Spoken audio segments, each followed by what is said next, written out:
O da çox gözəl diktor olub. Onun səs tembri heç kimdə olmayıb. O Cəfər Cabbarlının ana şeirini dedi, iki bəndin dedi.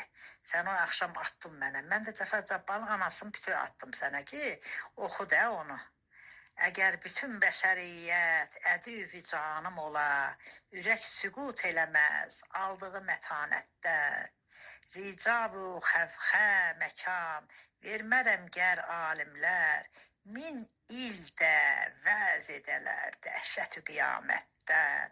Pələnglər tuta dövrüm, çəkinmərəm haşa, və ya ki vəd edələr dövlət-i cahan mənə, ki bir kəsək baş əyib, əczimi bəyan eləyim, əyilmərəm, nə ki yer versələr səmanı yenə, yanımda gər dura cəllad əlində şəmşiri, ölüm gücü ilə mənə hökm edə olum təslim, əyilmərəm yenə haşa, ölüm nədir ki, onun gücü ilə xalqa həqiranə eyləyim təzim. Cahanda yox elə bir qüvvə baş əyim ona mən, fəqət nə güclü, zəif bir vücud var, yahu ki hazıram yıxılıb xaki payinə, hər gün öpüm ayağını əcz ilə, kimdir o, nədir o, ana, ana, o adın qarşısında bir qul tək, həmişə səcdədə olmaq mənə. Həmişə səcdədə olmaq mənə fəxarətdir. Onun əli ilə bəla bəhrinə yuvarlansam, yenə xəyal edərəm həzm-i istirahətdir. Görək, anaya nələr deyir. Əsey külək, bağır ey bəhri biyaman, ləpələn, atıl cahana sən, ey ildırım, alış, parla, gürulda, taq-ı səmavü, gürulda, çatla, dağıl, sən ey günəş, yağışın yağdır, ey bulud, ağla. Bunlar mənə əsər eylərmi?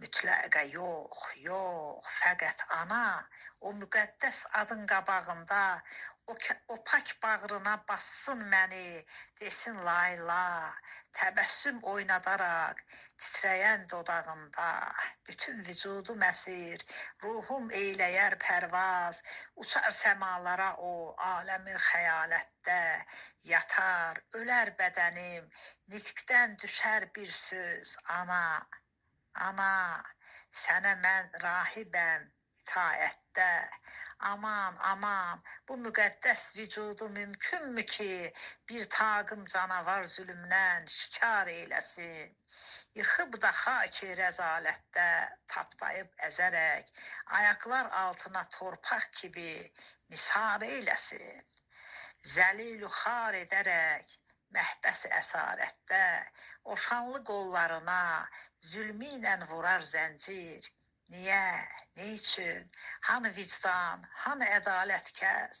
Ne üçün də parlayıb etməz cahanı bir tənvir, aləmi ədl ədalət, üzüldü dünyada, ne üçün nəsibim edibsən bu zülüm dövranı? Ey asiman, dağıl ey zöhrələr, axın, tökülün ki, aləmi bəşəriyyət unutdu vicdanı. Bax, bu Natiq Cəfər Cabbarlının ana şeiriydi. Oxudum təpədən dırnağa sənə. Sən onun Aydın Qaradağlının ifasında atmışdın mənə. Bir bəndi, iki bəndi idi orada. Aydın Qaradağlı da çox gözəl səslə deyib o şeiri. Düzdür, mən Aydın Qaradağlı kimi deyə bilmərəm, o həm də qiraət ustası idi. Amma mən də öz tərzimdə dedim də sənə. Görün bu şeiri əzbərləyə bilərsənmi? Xatya bu sən mən atdığın hissəni əzbərlə.